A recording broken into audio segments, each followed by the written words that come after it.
Do you ever wonder how a nation can go through over 100% inflation in a couple of months? Do you want to know what circumstances led to the present economic crisis in Argentina? Look no further, because in this video, we'll examine the root causes of Argentina's inflation problem, the government's efforts to deal with it, and what it all implies for the future of the nation. Since the end of the early 1990s hyperinflation, Argentina's inflation rate has now crossed 100% for the first time. Argentina's economy entered a crisis in 2018, and since then it's failed to completely recover. Most of the time throughout that period, the annual inflation rate was above 50%. It peaked at 103% in February 2023. The impact of inflation has been further compounded by 3 years of recession. Argentina has experienced more crises since the 1950s than almost any other nation, according to the World Bank. Currently, almost 40% of Argentines live in poverty, compared to around 25% before the crisis began. However, it's significant to highlight that the present inflation rate is still far lower than that seen in Argentina's previous hyperinflationary period, which occurred between 1989 and 1991 and witnessed annual inflation approaching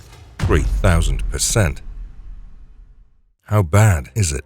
The country's statistics office reports that in February, inflation hit 102.5%, nearly doubling the price of many consumer products since 2022. Argentina has been experiencing economic problems for years, which has resulted in widespread poverty. The government has attempted to control price hikes by placing caps on food and other products, but the food and drink sectors have experienced the most significant recent increase, with prices increasing by 9.8% in February compared to January. What could be the possible reasons?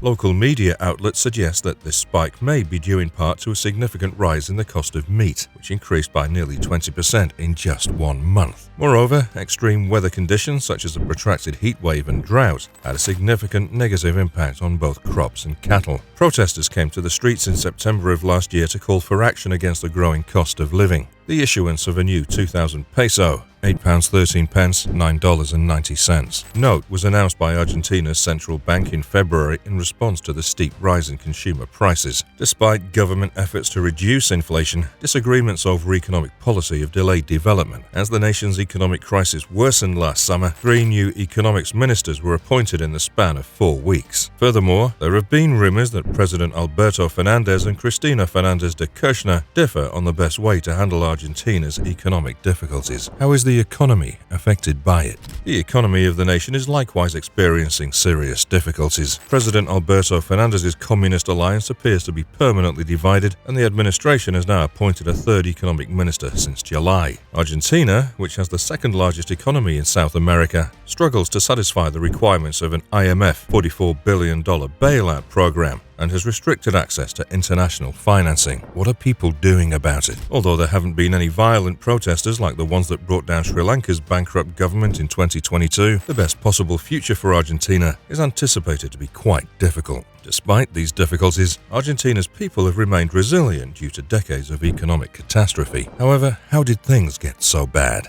Argentina's present economic position might be linked to a currency crisis that occurred in 2018 and caused the peso to lose 50% of its value versus the US dollar. In response, the International Monetary Fund, IMF, gave the previous administration of President Mauricio Macri, who was seen as business-friendly, a record $57 billion loan. The loan, however, didn't succeed in calming the economy. 2019 saw a significant sell-off in government bonds following the election of President Alberto Fernández, which ultimately resulted in a default. In order to pay for cash handouts and wage programs during the epidemic after the default, Fernández created money, which led to the recent spike in inflation. Fernández additionally set in place a number of price freezes and currency controls, which made it more difficult for enterprises to function efficiently. Despite these actions, the rate of poverty has dramatically increased while inflation and currency losses have only become worse. How is the situation in Argentina right now?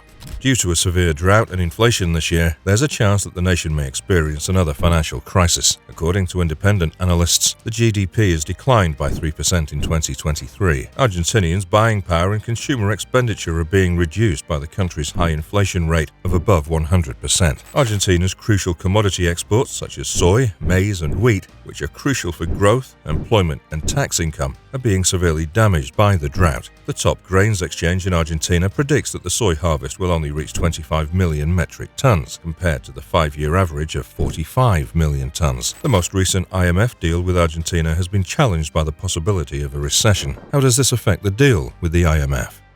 In fact, the earlier agreement signed under Macri's administration is replaced by Argentina's new $44 billion agreement with the IMF, struck in 2022 under President Fernandez's leadership. Payments from the previous program may be postponed under the new agreement, but only if Argentina adheres to a new set of requirements. The new agreement distributes IMF money to Argentina in a way that basically refinances the prior agreement and extends repayments by at least 4 years, even if the previous program's original repayment timetable is still in force. In conclusion, the IMF is lending money to Argentina through the current program so that it can reimburse the IMF for the earlier program. What are the conditions set by the IMF? Argentina must pass quarterly evaluations in which the government must show improvement on crucial goals, including decreasing the budget deficit, in order to receive payments from the $44 billion agreement. Argentina will need to make more spending cutbacks in order to fulfill the budget objective, which may be challenging to do before the October elections, given the decreased tax income caused by the agricultural drought. Argentina's access to foreign finance would be severely restricted if it failed to pass one of these staff assessments, which might lead to a default on the IMF loan. Is there a chance that Argentina may run out of money?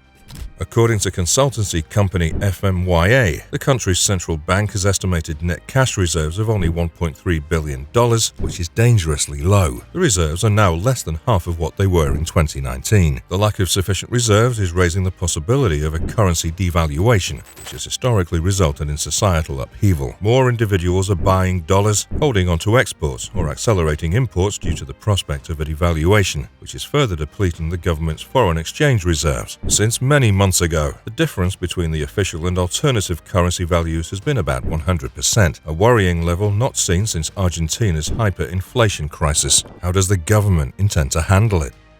Uncertainty surrounds the government's strategy for handling Argentina's economic problems. President Fernandez has already expressed doubts about the viability of economic programs. The government's strategy has mostly been on putting short-term measures into place to ease the financial strain experienced by residents, such as interim price freezes and a ban on terminating employees. Despite achieving the goals outlined in the IMF agreement, Economy Minister Sergio Massa has not unveiled a thorough economic strategy that investors would find realistic. His inflation forecasts have also not come close to what was anticipated. How is Argentina's present economic position impacted by politics? The continuing economic crisis is occurring just before the October presidential election in Argentina. The ruling alliance is disjointed and lacks a clear candidate as a result of internal political conflict between President Fernandez and his powerful vice president, the former president Cristina Fernández de Kirchner. Both parties will likely have primary elections in August, as the main opposition coalition has not yet chosen a single candidate. Javier Milei, a far-right congressman who favors switching Argentina's national currency from the peso to the US dollar in order to reduce inflation, has a chance to win the election as an outsider candidate as a result of the continuous political unrest and economic difficulties. As a result of the open election, market volatility is anticipated to rise, which will have an effect on inflation,